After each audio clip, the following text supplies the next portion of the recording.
Hello dear viewers, welcome to the class 2 of electromagnetic waves pre-recorded video session, Introduction to Electromagnetic Waves. In our previous class, we had introduced electromagnetic waves and we discussed some of the applications which are used critically in medical fields as well as defense purpose. Now in this class video, we'll be discussing about vector analysis. It's a mathematical subject which is much better taught by mathematicians than by engineers. And I'll just try to make a small attempt here to describe vector analysis, which is a mathematical shorthand. Although it is likely that many elementary vector concepts and operations were introduced in the calculus sequence in your previous semester, the fundamental concepts and operations are covered in this video.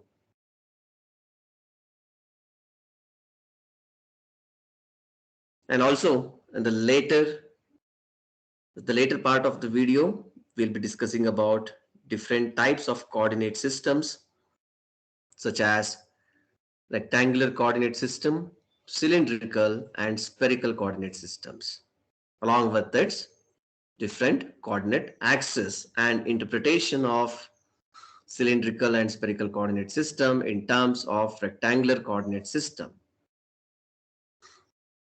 So first, we shall just try to describe the term scalars and vectors.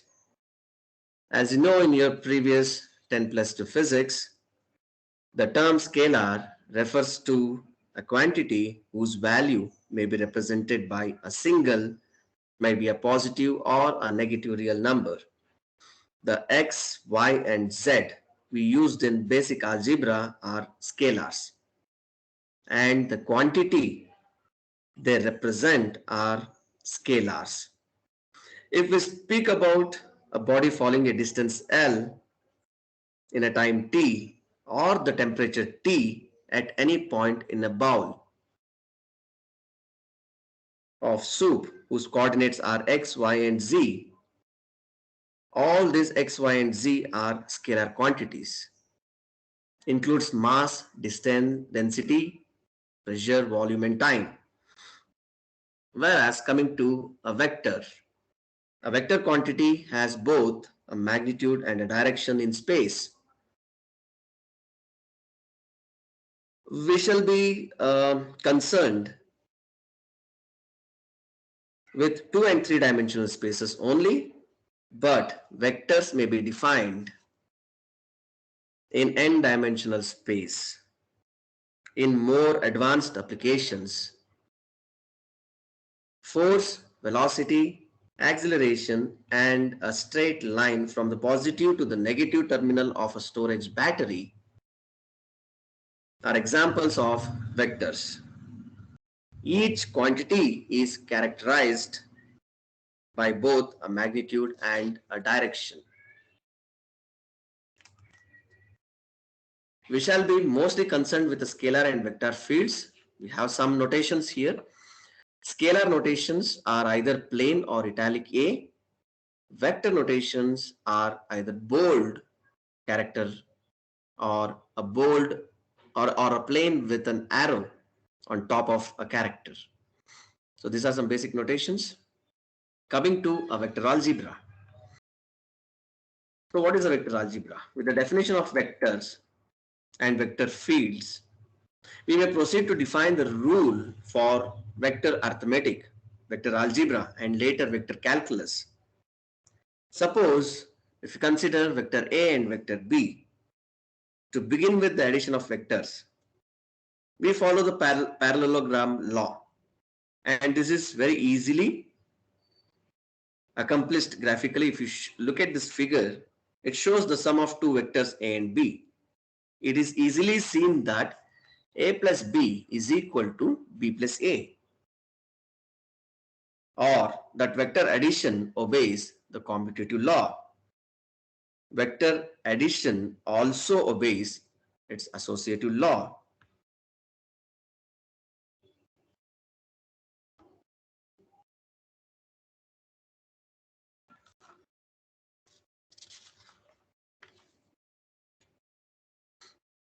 and different linear laws have been obeyed by vector addition. So coming to the rectangular coordinate system, in order to describe a vector accurately, some specific lengths, direction, angles, projections, or components must be given. There are three simple methods of doing this, and about 8 or 10 other methods which are useful in very special cases. We are going to use only the three simple methods, and the simplest of all these methods is the rectangular or Cartesian coordinate system. In the rectangular coordinate system, we set up three coordinate axes mutually at right angles to each other and call them as x, y, and z. It is customary to choose a right-handed coordinate system in which a rotation of the x-axis into the y-axis would cause a right-handed screw to progress in the direction of the z-axis. Let us not worry much about what part of the rectangular coordinate system you are trying to choose, but here we have assumed x, y, z coordinate in such a way that it falls into the right-handed screw rule. Suppose a point is located by giving its x, y, and z direction. The below figure shows the point P and Q, whose coordinates are 1, 2, 3 for P and 2, -2, 1 for Q respectively. As we encounter other coordinate system in next coming sections, we could easily expect the points to be located at anywhere on the surfaces. So what are the differential surfaces here with respect to the rectangular coordinate system? So here, if you could see here, you have a differential surface of dy and dz. It is normal to x direction. So this dy dz is normal to x direction. The surface dx dy is normal to the z direction, that is moving upwards. The surface dz dx is normal to y direction. So differential surface units are given as dx dy in the direction dz, dy dz in the direction dx, dz dx in the direction of y. Differential volume. So if I multiply all these surface elements, I would get all these coordinate values, I would get differential volume unit. So here once again, differential surfaces are vector quantities, whereas differential volume is a scalar quantity which does not have any direction. So vector components and a unit vector, it's very important concept because we'll be taking unit vectors in order to identify the directions for future representation. Here if you could see, have any point P located here at the corner of your rectangular coordinate system, and you could see the position vector being drawn from O, that is origin, to this point P, which is given by the vector x plus y plus z.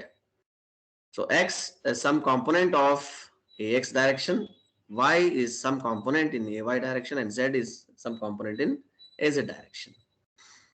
And what are these ax, ay, and az? So this ax, ay, and az are the unit vectors which represents the direction. See here is another notation or representation of unit vectors in the xyz plane. So what is the magnitude of the unit vector? The magnitude of a unit vector is always 1. That is why the name given as a unit vector where its magnitude is 1.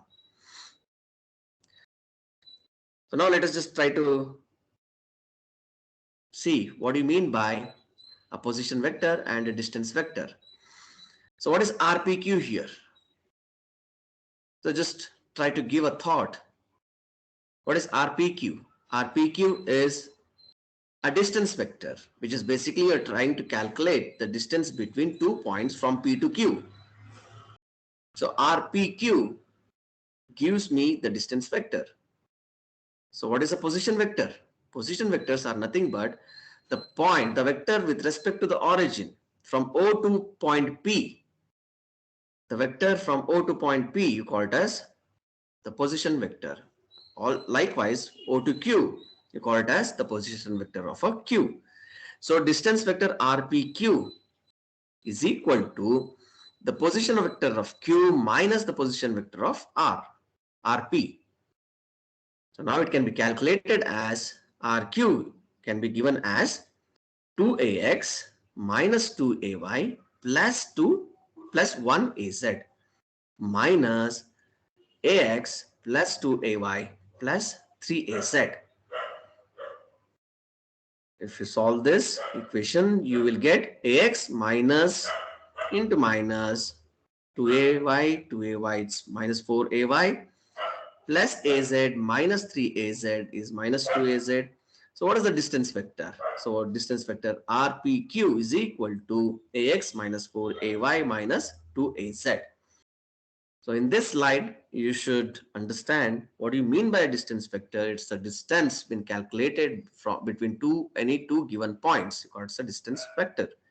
What is a unit vector? Unit vectors are used to represent or identify the direction of a vector of which the magnitude is 1 always.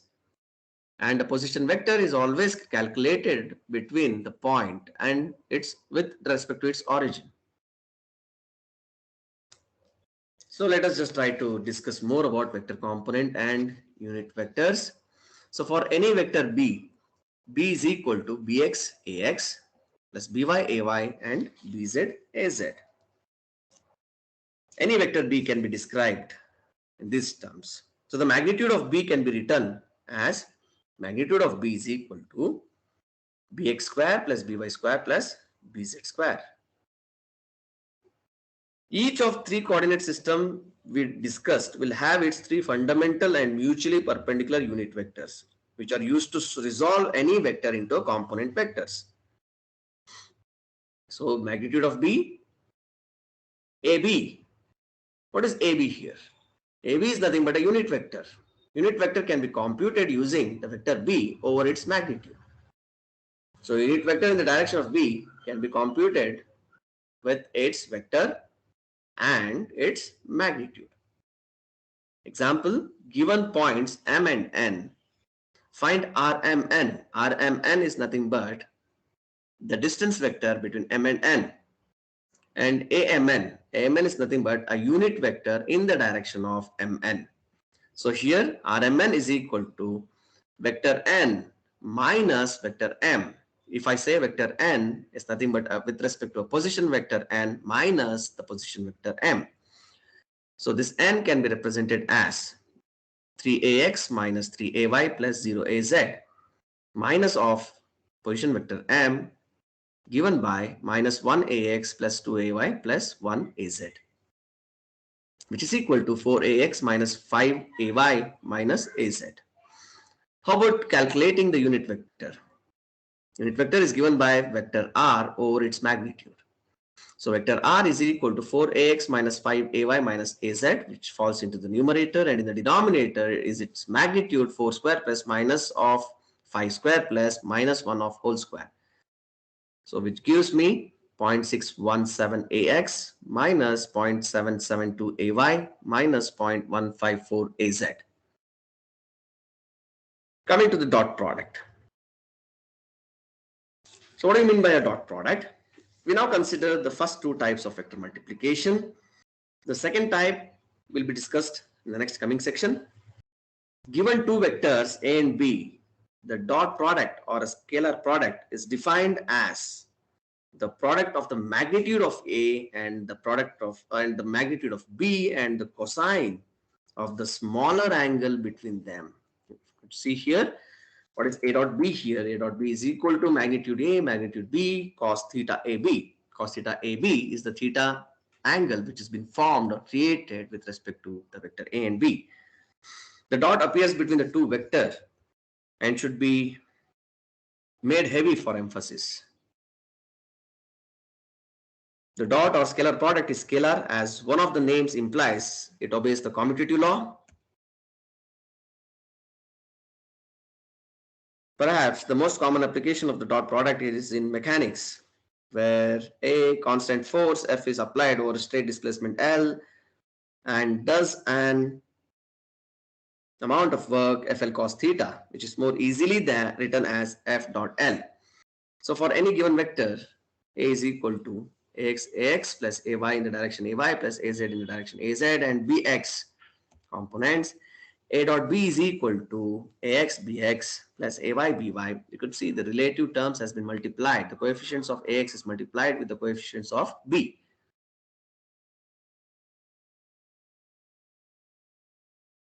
So one of the most important applications, as I said, is finding the component of a vector in a given direction. The scalar component of B in the direction of the unit vector is BA.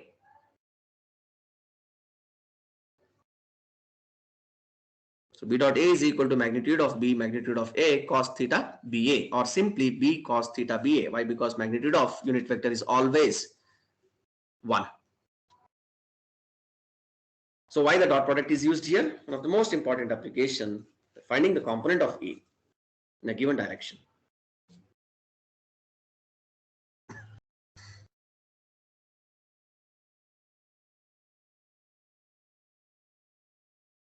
So here is a quick example.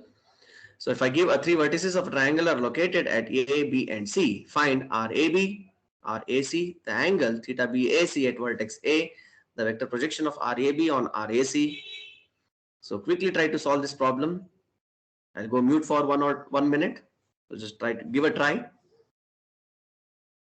Anyways, in the video, it will be a quick motion of slides. You may pause and you may try to verify your results.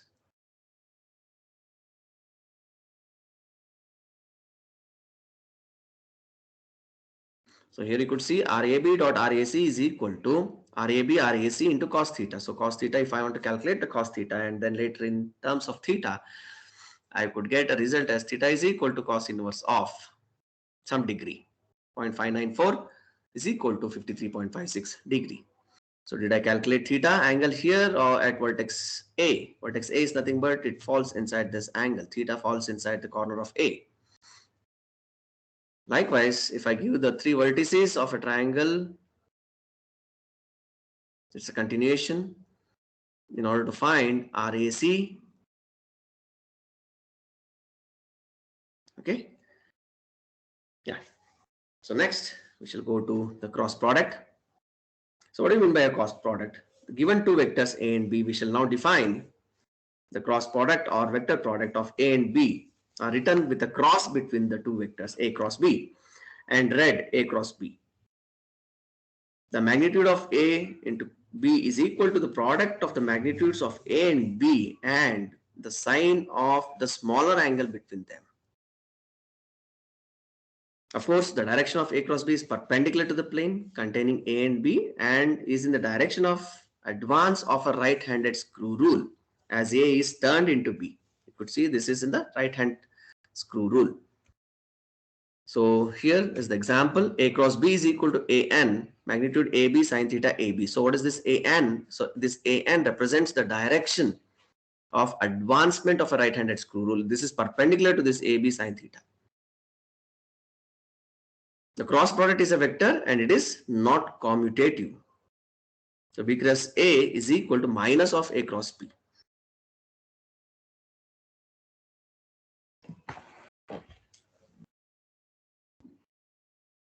So here you should remember AX cross AY gives rise to the another coordinate value, that is AZ. AY cross AZ gives to AX, AZ cross AX gives to AY. Suppose if I reverse this AX cross AZ, it gives minus AY because it is not commutative. Continuing the cross product example, suppose given A is equal to 2AX minus 3AY plus AZ and B is equal to minus 4AX plus 2AY plus 4AZ. Find A cross B.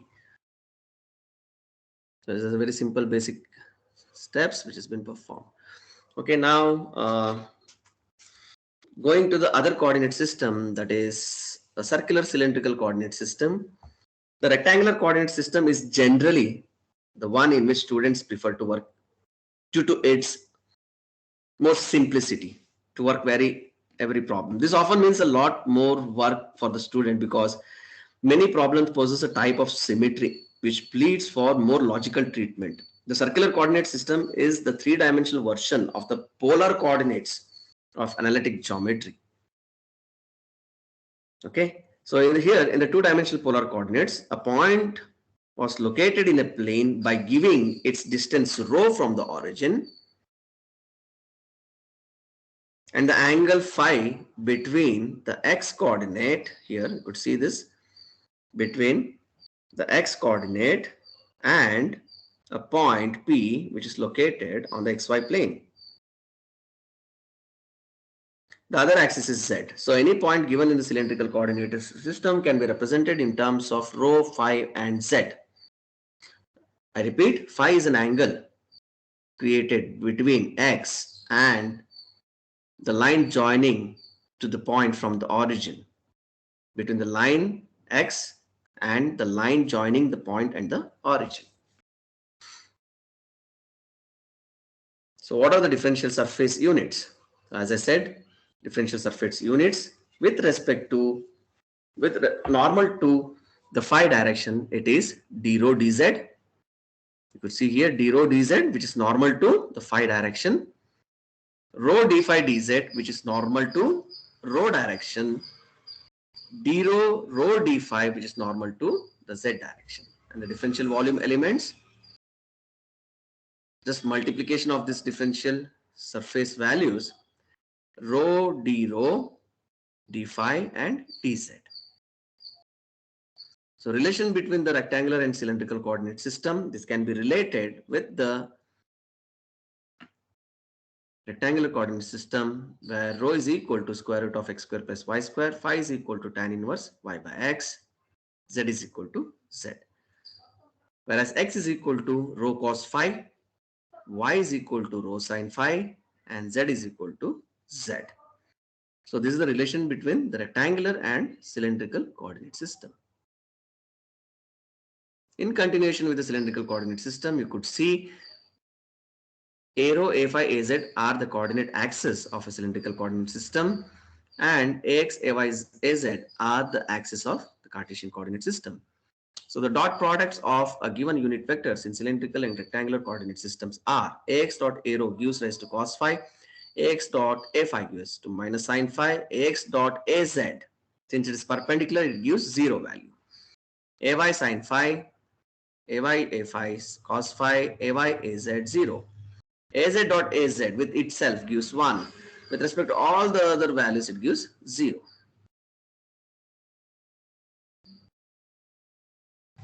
So this is just a demonstration of how we obtain those different set of values with respect to a rho, a phi and az. Az is equal to az. That is 1 of az. This is minus ax sin phi, ay cos phi. With respect to a rho, ax cos phi, ay sin phi, and there is no az component here. So this is just an illustration of this diagram and the dot products of unit vectors and cylindrical and rectangular coordinate systems. Spherical coordinate system. So this is the third coordinate system. We have now two-dimensional coordinate system to help us understand the three-dimensional spherical coordinate system. As we have for the cylindrical coordinate system, in certain respects, we can also draw the latitude and longitude systems of locating a place on the surface of Earth. Let us start by building a spherical coordinate system on three rectangular axes. See here. Now, what are the coordinates here? The surface theta is constant all over the place. The surface r is a constant, is a sphere. The second coordinate is in theta between the z-axis and the line drawn from the origin.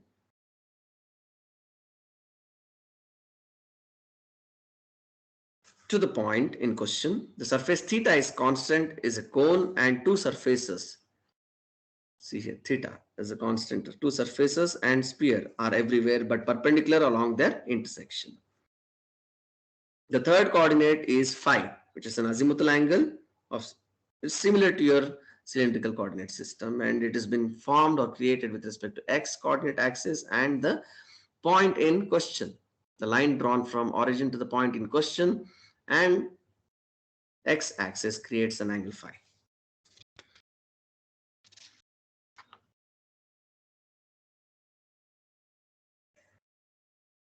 So differential surfaces, the first one, dr or d rho r or rho d theta, d rho d theta in the direction of a phi, dr r sine theta d phi in the direction of a theta, r d theta r sine theta d phi in the direction of rho, whereas the differential volume unit is dr r d theta r sine theta d phi. So likewise, relation between the rectangular and the spherical coordinate system. So radius can be computed using square root of x, y, z components. Theta can be computed using cos inverse of z over root of x square plus y square plus z square. The theta varies from 0 to 180 degree and r varies from 0 to infinity, and phi is equal to tan inverse y by x, which varies from 0 to 2 pi, that is 0 to 360 degree. X is equal to r sine theta cos phi, y is equal to r sine theta sine phi, and z is equal to r cos theta. So this is the relationship between two coordinate system, whereas dot product of unit vectors in spherical coordinate system and rectangular coordinate system is given by this table. For example, just try to calculate. You're given the 2 points C and D. Find a spherical coordinates of C, the rectangular coordinates of D. So how do you find spherical coordinates? I make use of a formula. R is equal to square root of x square plus y square plus z square. Since I have x coordinate value as 3 minus 3 to 1, so I'll get 3.742. Theta is equal to cos inverse of z over magnitude, so I'll get theta is equal to cos inverse of so and so 74.50, and phi is equal to tan inverse pi by x. I get 33.69 plus 180 is equal to 146. So this was in radians. Now it got converted to degrees. And therefore the point C with respect to r theta phi in spherical, and D with respect to Cartesian coordinate system or rectangular coordinate system is x is equal to 0.585, y is equal to 1.607, and z is equal to 4.698. Thank you viewers for watching this video on vector analysis, vector algebra, Cartesian coordinate system, different types of Cartesian coordinate system, different types of coordinate systems, one Cartesian coordinate system, cylindrical coordinate system, and spherical coordinate system. Thank you for watching this video. In next video, we'll be discussing about Coulomb's law. We'll be actually starting with the syllabus, the first module of your curriculum, that is Coulomb's law. Thank you for watching this video. Take care.